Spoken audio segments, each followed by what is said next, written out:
Welcome back to Bear With Me. The Boston Bruins are now 15-13-3, and that is good enough for 3rd in the Atlantic, 6th in the Eastern Conference, and 15th in the National Hockey League. My name is Joey Copponi. That's Rob Tocci. Rob, what's going on, buddy? Hey, I'm tired. Nice. I stayed up to 1 a.m. watching the Bruins lose. Yeah, that was a good time. Ad by all the shows brought to you by PrizePicks, the exclusive daily fantasy partner of the CLNS Media Network, and by GameTime Tickets. The best place to buy tickets online, sports, concerts, all your favorite events. Okay, we missed a show in the middle here. We did. So, quick little recap of the show that would have been. They did it. They did Mission 14W. Has this team turned it around? Wow. Is Joe Sacco going to get promoted? Is he the head coach of the future? This team looks so much better. Offensive prowess, back. Defensively, they look sound. The goaltending looks better too. Wow, they've really turned a corner. The real test will be when they go on this road trip. Let's see if they look good on the West Coast road trip now that they have a tougher stretch of schedule. Okay, now you've heard the last episode that didn't come out. Also, John Tortorella was being a little baby. Oh yeah, what a bitch, being like, oh. I do want to kind of talk about that. I do kind of want to talk about that. We can save that for later if we have time. But that's the only thing that's like still on my mind from that set of games. Entirely fair. He teaches his team not to dive in it. Whatever. That's okay, John. Okay. And now, fast forward to the present. Bruins have lost 13-2 aggregate in the last 2 games. Yes. Yeah. The average game is losing 6.5 to 1. Yes. Yes. Not good. No. I'd go as far to say bad. I think it's fair. You know what's weird is like the Bruins aren't great, but they're not this bad. Like this isn't like what this team is. Like this is like bottoming out hard. Like this isn't like this is your team. Because like I know like we were talking about it, the like we'll see what this team is made of when they go against like better teams in the West. And it's like, yeah, this is an awful start. Like quite literally the worst way you could start. I guess the only way it could be worse is if you were shut out in both of these games, but you scored 1 in each, so close enough. But this is like they're better than that. They're better than 8-1 and 5-1 losses back to back. Yeah, but the counter argument there is like if you're better than that, then be better than that. Because I know on paper, like if this was a game at Shell, yeah, their overall rating is better than what they just put out there. But like you have to play the games. And I hate to be the old fashioned, like you're only as good as your record says you are. But I'm really, really, really, really tired of getting on here and being like, well, I know they lost again, but they are better than that. It's like, when are they going to be better than that? They've played 30 games. Like we're almost halfway through the season. When are they going to be better than that? They can't just keep pushing it back and a slow start for this guy. They got to find their rhythm. They haven't found a groove yet, and they need to switch things up. And they got a new coach, and maybe we'll do that. They could trade for this guy. Be better. Like they are better. I think it's been long enough where we can point at individuals. Not that I like to, but we can point at individuals and say, hey, where is he? Why is this guy playing like this? Well, Jeremy Swayman obviously is like the top of that list where people are like, why is Swayman halfway through the year struggling to get a 900 save percentage? I mean, you can go up and down the list offensively too. Elias Lindholm, I know he's here for a long time. This is a tough start. Rest in peace, Elias Lindholm. Rest in peace. But this was a tough start. If this was, I mean, is there any kind of timetable on Elias Lindholm right now? I don't think there. I unless I missed it, I wasn't so finger on the pulse today online. I haven't really heard anything. I think if they knew, I think if something were like obviously wrong, we would have known about it by now. Because if that were the case, Patra would have been called up by now. Because I think if they knew like that night, like last night, they're like, look, whatever this is like he's not recovering in time to play Saturday. I think they would have like that moment, that evening, gotten the wheels turning to get Patra over to the West Coast.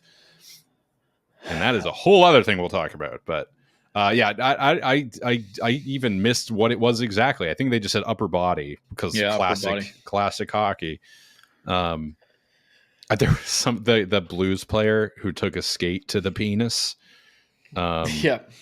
Someone was like, this is the first time that I really feel like lower body injury would have been sufficient. Been like, that's as much as I need to know. I want all those details. I think maybe the one time I could skip out was was it Zook that had the ruptured testicle? Yes. Yeah. Yeah, I don't need to hear those words in that order. I think they said his cup broke.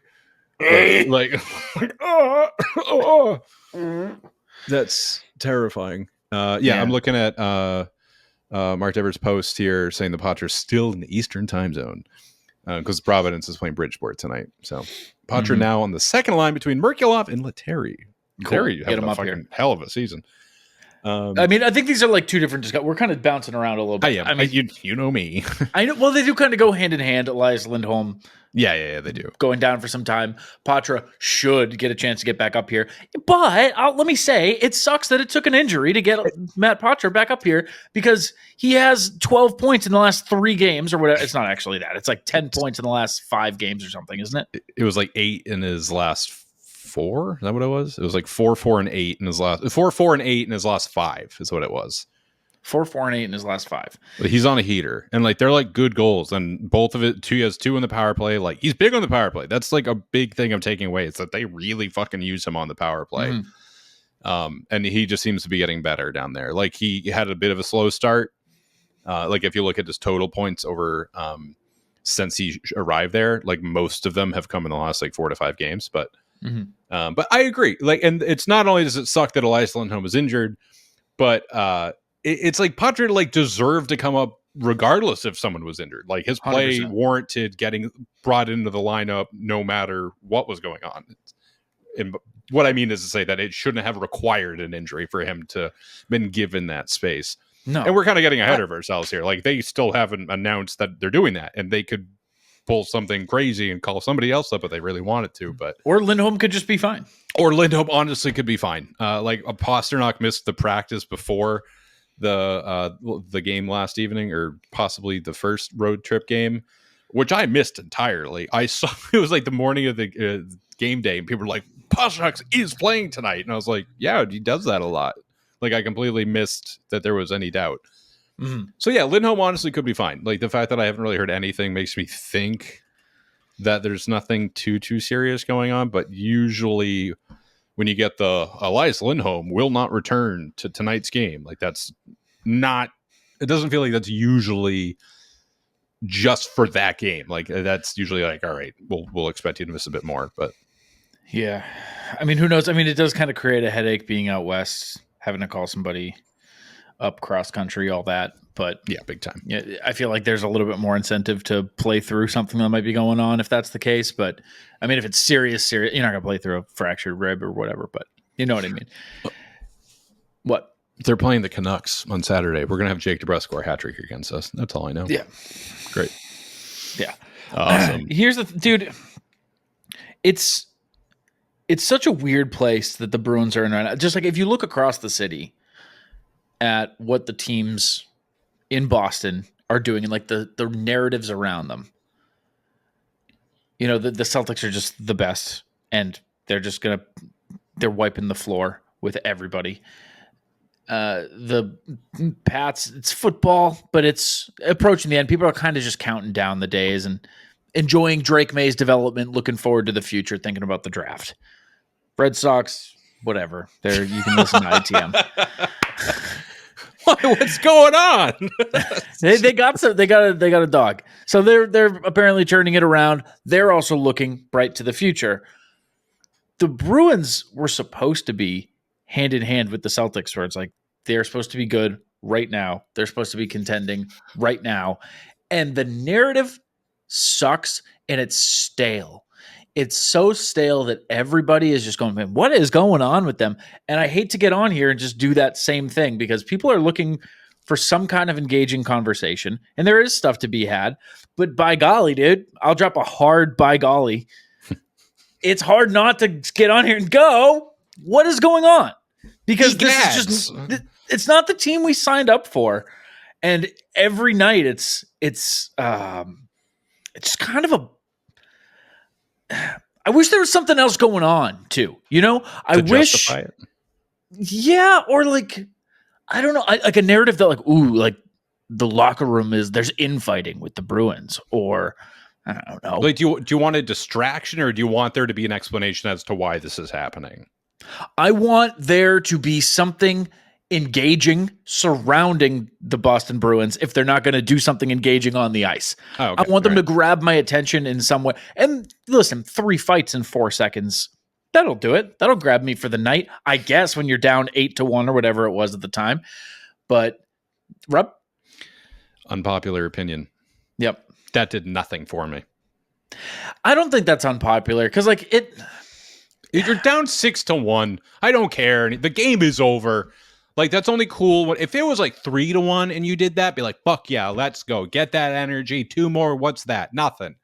But like when it was like over at 6-1, I texted people at 2-0. This game's over. You're not scoring 3 goals in Connor Hellebuyck. You are not. This Bruins team right now is not scoring 3 goals to Connor Hellebuyck. And they sure as shit didn't score 9 on him. So when it was 6-1, I was like, why am I even watching? Like, I was surprised I was still watching. So, like, when the Freddie fight happened, anyone punched him. Trent Frederick, you dog. And then Cass, like, fought in the same stoppage, which is a game misconduct, apparently. Did you know that? I mean, it doesn't surprise me that there's some stupid bureaucratic rule like that, but I don't think that's the correct use of bureaucratic, but go on. That count. I'll take it. Sure. And then Zadorov did it. And it's like, yeah, okay. Like, it was like the Dallas 3 fights in 4 seconds was awesome because that was puck drop. That was puck drop. And that was like residual hate from like a season prior. Yeah, who was the captain of that team? Was it Ott? Ott was not the captain, but he was at the center of that bullshit, yeah. That was like 2009. That sounds right. I would have said 10, but what's the difference? Yeah, 1. Somewhere around there. Yeah, but like that's a totally different thing. So like when those 3 fights happen, I'm like, yeah, cool. But like that didn't like, oh yeah, like now I'm in it. It's like, cool. Can you stop fucking losing? Yeah, stop losing. I mean, you came off of a 4-game winning streak, I guess. So maybe shut up, Rob. But that hurt. Like I hate playing Connor Hellebuyck. Every time we play him, I'm like, he is the best goalie in the world. Did you see his body language when Pasternak scored? He looked like he wanted to flog himself. He was like, I cannot believe I allowed one of the greatest goal scorers in the league right now to score on me on the power play from his office on a one-timer. How could I allow this? Like that's the like I feel like the insane mentality like of the goalies. Like the commitment to excellence or whatever. Yeah. And then I don't know what Sway's doing lately. Buddy. It's not good. Like it's worked. I think we're past the point of like well past the point of blaming it on missing training camp. Oh, yes. So I am past it. That's not even what I thought you were going to say. I thought you were going to say we're past the point of blaming poor defense in front of them, which I'm also past because like that is a factor, especially early in the year.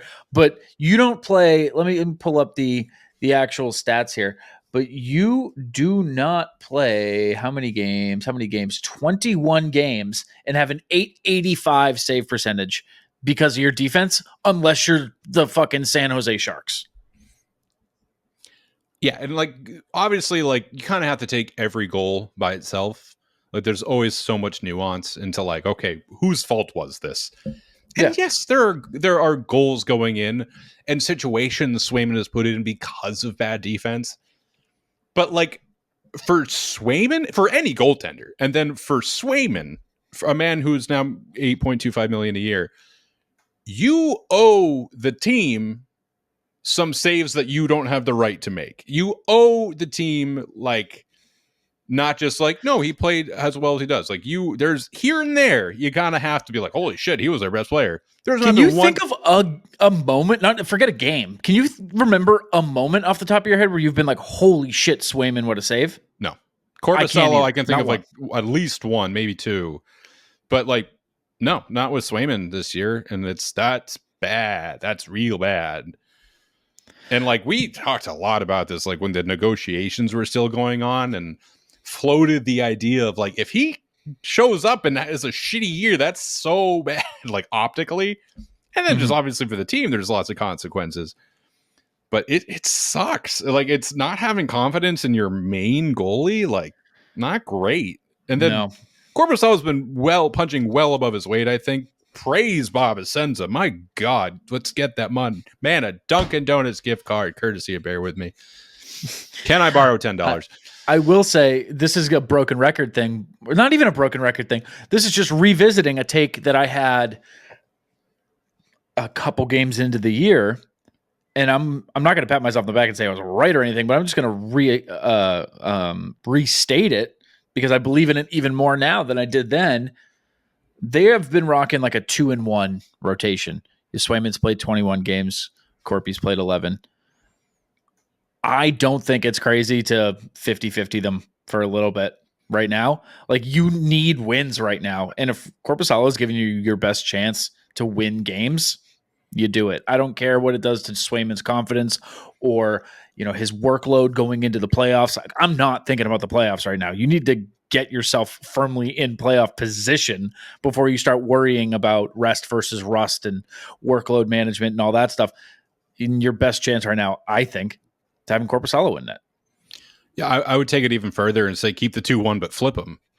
Like, I think Korpisalo should be getting the... I don't know for how long of a period of time. It doesn't even have to be that long. But for now, if you really want to be like Swayman, you're not doing well enough, then as big of a message you can give is take away his games. And give the majority to Korpisalo for now, who right now, over this season, is the better goaltender. He is. Mm-hmm. Like, think about coming into the year. It was like there were two very clear conversations around these two goaltenders. And it was, holy shit, Bruins, pay Swayman. He's your goalie of the future. What the fuck are you doing? Pay him. And why the fuck did they trade for Korpisalo? That makes no sense. They don't need him. Holy overpay too. Like, that's going to be cap hell. What are they doing? And they have just absolutely flip-flopped the narrative around the two of them. And granted, right now, I mean, it's an 885 for Sway and a 901 for Korpisalo. It's not night and day. We're not talking about Korpisalo being like a Vezina candidate or anything like that. But like you said, punching well above his weight, like, that's just not what you expected Jonas Korpisalo to do. And I don't know, man. It's very frustrating. I know he's not the reason they're losing these games. Him giving up the 8th goal in that game, that's not the difference. I understand that. Like, you need so many things to go right, but it's not a bad place to start when your franchise goaltender is unable to keep a .900 save percentage. I don't think it's unreasonable after 21 games of him in net. Yeah, like to say, come on, we got to change something here. Like, you look at an 8-1 loss, you're like, your goalie let in 8 goals. It's like, yeah, and your offense scored 1. Like, it's both. And Marchand even said as much, and people were making a thing about it. Somebody asked him about Swayman's play, and he was basically like, yeah, like, Swayman's not exempt from me critiquing the poor play of this team. You're like, wow, he calls out Swayman. It's like, all right, whoa. Nah, it's let me ask you this. Hold on. Can you hold that thought? Is this a separate thought, or is this on the goalies? This is on the goalies. Okay, yeah, hit it. Who gets the net tomorrow night against Vancouver, do you think? That is a very interesting question, and I will give you an answer right after I tell the people that PrizePicks is the best place to get real money sports action with over 10 million members and billions of dollars in awarded winnings. PrizePicks has made daily fantasy sports accessible to all. You just pick more or less on at least 2 players for a shot to win up to 200 times your cash. Run your game all season long on PrizePicks, America's #1 daily fantasy sports app. And right now, you can make your holidays bigger and brighter with PrizePicks, the best place to get real money action while watching your favorite sports. Because PrizePicks now offers MasterCard for quick and easy deposits into your account. And join now because, get this, Rob, get this. This holiday season, PrizePicks is giving away 2 free picks in December, and they're giving away $30+ million in rewards during Picksmith. Sign up and get $50 instantly when you play $5. You don't even need to win to receive the $50 bonus. It's guaranteed. PrizePicks also offers up weekly promotions that can lead to big payouts like Taco Tuesday. Each Tuesday, PrizePicks discounts select player projections up to 25% to provide even more value to your lineup. So download the app today and use code CLNS to get $50 instantly after you play your first $5 lineup. Download the app, use code CLNS, get $50 instantly when you play your first $5 lineup. PrizePicks, run your game. I would say Swayman probably gets in that. Yeah, I would agree. Yeah. Had the 8-1 game happened, and then Korpisalo comes in against Seattle and gets a shutout, then maybe do you have a conversation? Sure. Honestly, I think if he wins at all, anything short of like a 7-6 win, like if he like lets in like 2 or less, I think you run Korpisalo again. But after that a 5-1 loss, like maybe not. Yeah, it didn't matter. It's not like, oh, wow, Corpy only let in 5. We got to ride the hot hand. At this rate, we're only going to let in 2 next game. So, and we're only going to score 1. So we're still going to lose. There we go, fellas. Still waiting on Pasternak to kind of wake up. He's getting, I don't know if he's getting there. I'm noticing he's going to his old spot, like on the power play more. Like they're feeding him more, and he's actually ripping it on the one-timer, which it felt like he hadn't been doing that for a while for some reason. Dave, that's why you're popular. That's why you have all these goals.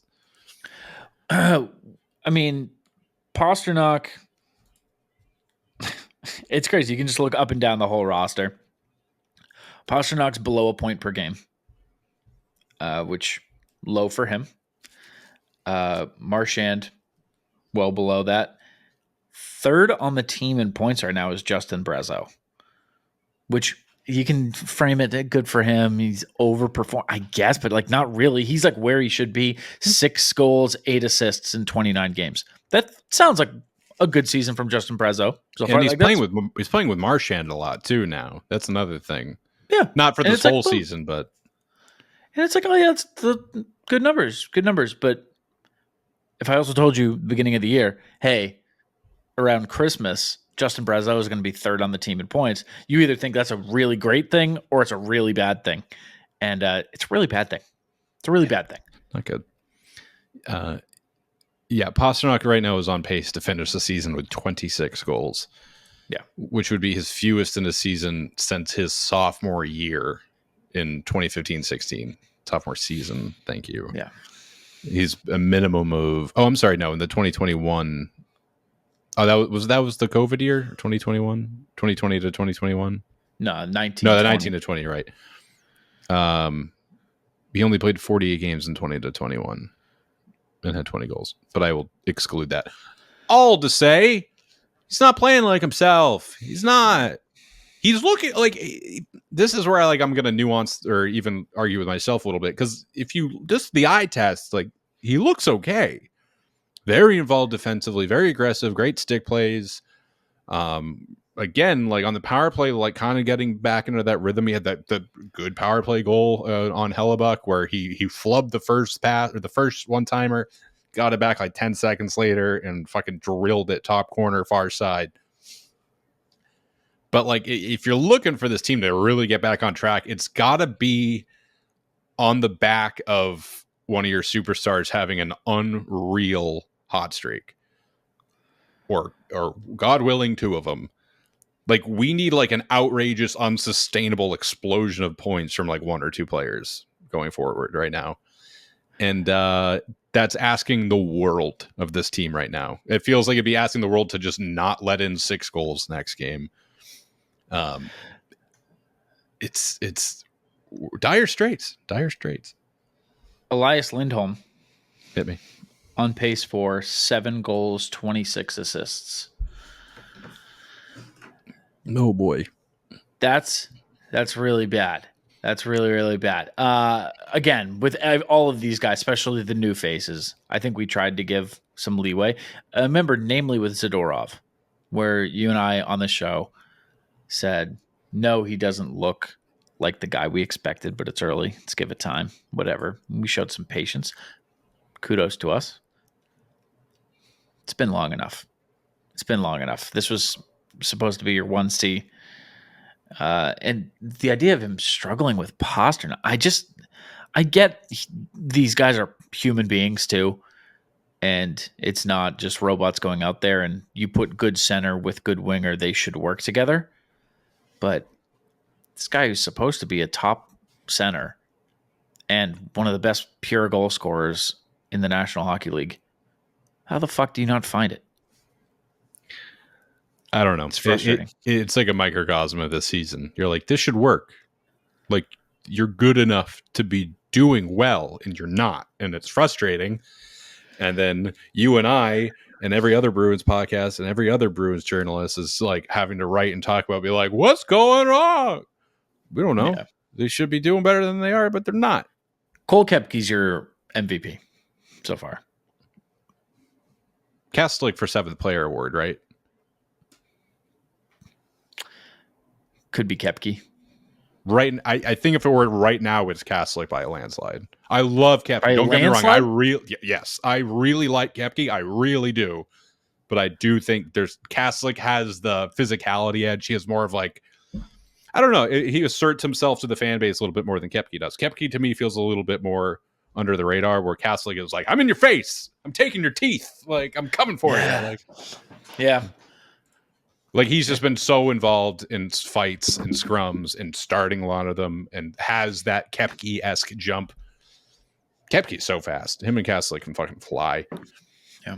Beecher, too. Beecher is like probably imagine this fourth line on a team that also played the way that they should be. You know? The story would be, holy shit, like, wow, the Bruins are so deep. Look, even their fourth line is doing this. And instead, for a good portion of the year was they're relying on their fourth line. Yeah, they should be your secret weapon, not your only weapon. Boom. Oof. That quote card. Clip it. Chat. Clip that. Chat. Clip that. It's like there's no novel conversation to be had here about it. It's we're just looking at the box score, seeing the numbers in the wrong places, going, that's not good. Yeah. I have a thing I wanted to bring up, a question I wanted to frame at you. It comes from our good friend Evan Marinofski. Evan. Yeah. Hello, Evan. Who's coming on at some point. I haven't asked him, but I'm telling him that he's coming on here. Send him this clip. And I'll send him the link right now so he can get around. He'll be beholden to it. People talk about this team needing a shakeup, possibly an external addition. Hard question here. Is this team worth investing in? As opposed to just selling? Maybe not selling, but is where they stand, are they in a position where they are a piece away, 2 pieces away from figuring it out? No. I don't think so either. Not at all. I don't like the idea of like, well, you could trade for this guy, trade for that guy. For what? Like, especially in a rental situation, like you want a guy for a couple of months down the stretch to get in a wild card? That's some deep hope that you're like, woof, I'm just missing that one piece, man. It would also require the team to find it, I think, and for it to exist. Like, yeah. They were like, what? They were on the market for like a power forward. It's like, yeah, so are the 31 other teams. Everybody wants a fucking power forward. There's like 4 of them. Yeah. And they're all Jake DeBrusk. Power forward. Noted power forward. Yeah. All the good ones are like the face of their team. Yeah. Jacob Trouba, the face of Anaheim, obviously. Poor Trouba. My dad at dinner, let me tell you this. My dad, we went to dinner last night, and he was like, the Trouba stuff's great. You trade your captain? You trade your captain? The Rangers, that's what they do. And I was like, he was like, I wonder how many times has that happened? And I was, yeah, it's great. 3 times in New York. But I was looking down at my food, cutting my food. Dude, this is the most like, this guy knows puck moment maybe of my life. I don't know where this came from, but like in cutting my food, my dad's like, I wonder how many times it's happened like in the league that a captain's been traded. And I went Chelios and then stopped and looked up And I was like, is that right? Did that happen? I went and looked at it. It happened in 1999. Why did I know that? So your muse spoke through you for a moment. Chris Chelios' spirit came alive Also, in me that night. Joe Thornton? Joe Thornton. I thought that's what you were going to say, to be honest. No. When I said the Rangers thing, I was like, oh, Thornton, obviously. Yeah.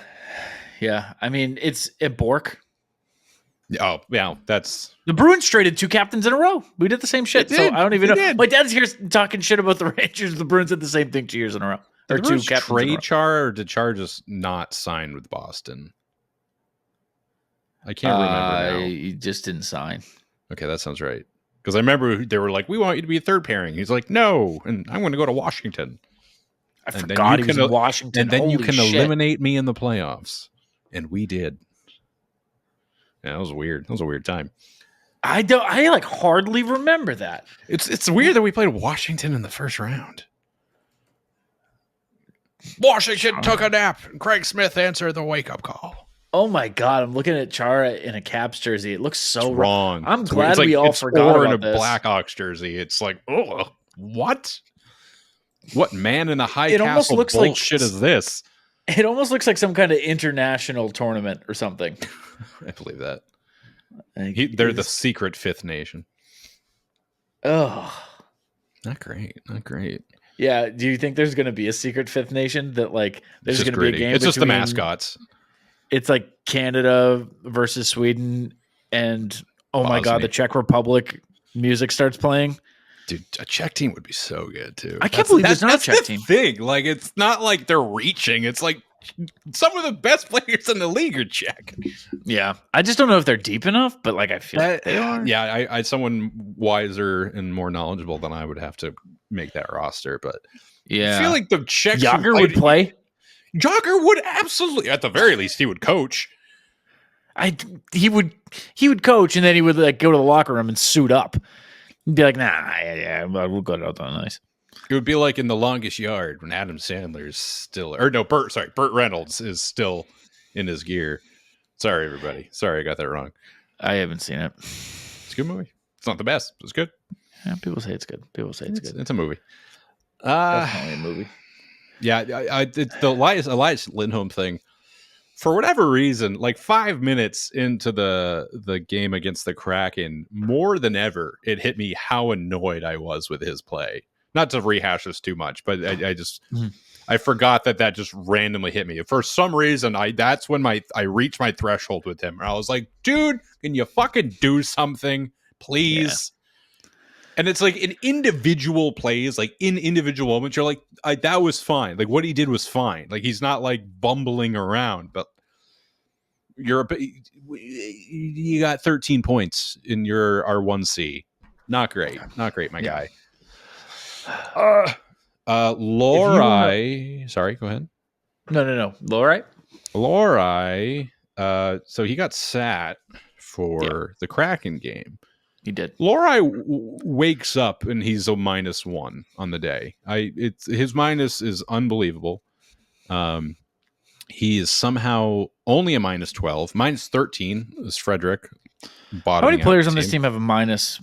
I would say negative plus minus. Most 1, 2, 3, 4, 5, 6, 7, 8. 22. Okay. Only five have a positive plus minus. Is it? Can I guess who the 5 are? Yeah. Yeah, please do. Kepke. Yep. Kastelik. Yep. Those are your 1 and 2 in that order. McAvoy. Number 3.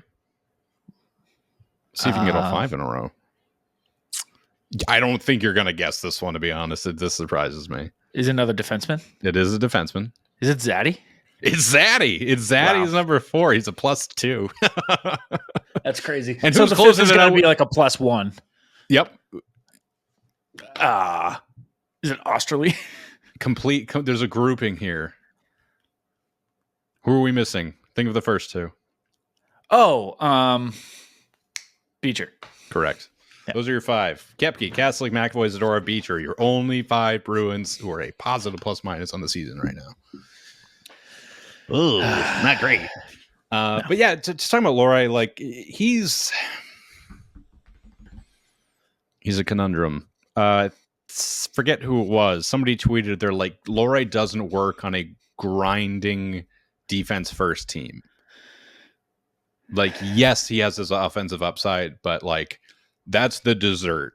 And if you cannot provide, if you can't eat your pudding if you don't eat your meat, all right? And if he's not going to play his defense, then like how valuable is that offense?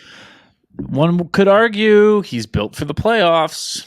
His game works in the offs. It's so weird. I would say he wasn't, but he clearly is because he was great in the playoffs last year. It's very weird. Yeah, because like when you think of, defense wins championships kind of shit, that, his play style would like be a hindrance come postseason time, but that's just not the case at all. It's very backwards. Yeah. If you want to watch Mason Lohrei baby deer around on the ice until April comes for a reasonable price, you can get to the game for a reasonable price with GameTime. GameTime has a new feature called GameTime Picks that makes getting tickets to see your favorite teams play live even easier. GameTime Picks filters out the fluff to show you only incredible deals on great seats, so you don't have to waste time searching through thousands of tickets. I got tickets on GameTime the other day. I'm going to New York City to see System of a Down and Korn at MetLife. Dude, that's sick. I'm very excited about it. I'm genuinely jealous of that. Okay. They just added a second show. So I bet if you went to GameTime, you could find some good seats, and you can use their all-in pricing feature to show the total up front with no surprise fees at checkout, and check out the seat views. Get a panoramic view from your seat in the app before you buy. So download the GameTime app, create an account, and use code CLNS. Take an extra $20 off your first purchase. Terms apply. Again, create an account, redeem code CLNS for $20 off your first purchase. Download GameTime today. What time is it? Game time. Game time. Speaking of games, the Bruins are going to play some more of them. Fuck. So the road trip, 3 more games of this road trip. Unfortunately, it is Vancouver, Calgary, Edmonton in that order. Oh, no. Oh, God. Oh, no. The first 2 weren't even that bad. Winnipeg has been like, okay. Kraken are like, okay. But those 3 are... Yeah. So we were doing like mission 14W, whatever, right? Mission 2W.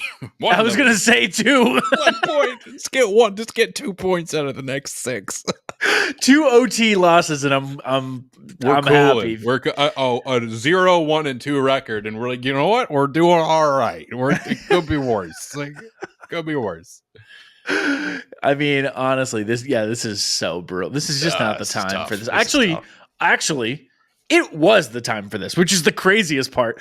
This wasn't like, oh man, it's while the Bruins are struggling that they have to go play these good teams. No, on a hot streak, best they've looked all year. 4-game wins. They were on a 5-1 streak, and they're just gonna. I mean, listen, the truth is, folks, they're gonna get ran through here. But you get to see Jake DeBrusk. I always think the Saddle Dome is cool. Yeah. And the best player in the world is on the Edmonton team. These are the things to look forward to if you're a Bruins fan. Is the other team's players. Yeah. It's like going to the Garden. When the A's moved to Sacramento, like when they announced it at the end of last season, the A's owner was there, and they were like, they didn't ask him anything. He was just giving his little monologue speech about how excited he was to move to the fucking minor league park. And he said, like, imagine coming here and seeing Aaron Judge on this field. Shohei Ohtani on this field. You are advertising. Don't get your hope. We're not getting them, but they don't. Yeah. When imagine watching better teams kick our ass here in the most intimate venue in baseball. Anyways, only on Nessun, 10 p.m., 9 p.m., 9 p.m. So not super looking forward to it. And again, it's bad enough as is. these games start at like 10:15 p.m. in the evening. Yeah. But the thing is, I kind of like late night Bruins Twitter, especially when it's done for. Like, nobody is going into any of these games expecting a win. So, like, not anymore. So when it's 12:30 and Bruins Twitter kind of thins out and it's just a few of us left, I like that like late night slumber party kind of vibe. You know, like the lights are off, you can't see each other, but you're talking about nonsense and just someone saying off. penis really loudly because it's funny. Yeah, that kind of stuff starts to happen. Just getting silly with it. Yeah, hey, how about that? There's our call to action. Let's get silly with it. We got 3 games that are late night that we're not expecting to win. Let's get silly with it. Just have fun. Let's have a good time. Laugh through the pain. It's fine. What's the worst that could happen? They could lose all 3. And they could lose disastrous fashion again. 0-0-3. That they did that so much last season. It became a thing. Every West Coast game they were losing in a shootout or in overtime. And it's like, this is literally worst case scenario because you're extending the game for as long as it possibly can go on for, and then you lose it. They were so close to breaking the record for overtime losses last year. Remember that? They had like 19. Yeah, we're keeping an eye on it. And in Yeah, retrospect, it's kind of disappointing that they didn't, because that would have been... It definitely was. It would have been... Because I think they had 16 and the record was 19. Whatever it was, they were close. They were like on pace, and then they figured it out by the end of the season. They just stopped losing in overtime. We got a back-to-back home and home with Columbus after Christmas. Yeah, that's something. That's something to look forward to. That's where we're at. We're looking forward to games against Columbus. That's gonna be cool. No. Yeah, there's the schedule. Yeah, because you got Vancouver, Calgary, Edmonton, then Buffalo. Buffalo. I forgot the last time they played Columbus, they lost 5-1. That's why Monty got fired. Yes. Oh no. Uno reverse. We got to beat them 5-1. Fire their coach. Oh my God. All right. Well, I don't have anything else. Do you have anything else? Do you have any? Oh, that's interesting. No, there's nothing interesting about what's been going on lately. Well, I mean, that is interesting that you don't have anything. That's interesting. Yeah. Well, there's the paradox, you know. Whoa. If you don't have anything. Everybody, let's just get silly with it. Just lower your expectations to the point where, as long as every player leaves actually, I don't even want to say that because we lost to Iceland last night. We did. We have no expectations. 0. You get what you get, damn it. All right. Well, thanks for hanging out with us, folks. This is honestly, all things considered, this is a fun show. I had a good time. Yeah. There's some delirium in here, but that's part of the human experience. It is, and you know what? I'm having fun. We're getting maybe silly. not watching the Bruins, but talking about them. Yeah, we're getting something out of it. Yeah. Follow us on YouTube, Bruins Rinkside on CLNS. You can find the show. If you're watching us there already, you can find the show on Apple Podcasts, Spotify, wherever you listen to podcasts. You can find us on Twitter at bearwithme_pod. You can follow me on Twitter at Joey Copponi. You can follow him at Rob Tocci. Thanks for chilling. Thanks for getting silly with us in the next couple of nights. Thanks for, bearing with me. Let's get silly.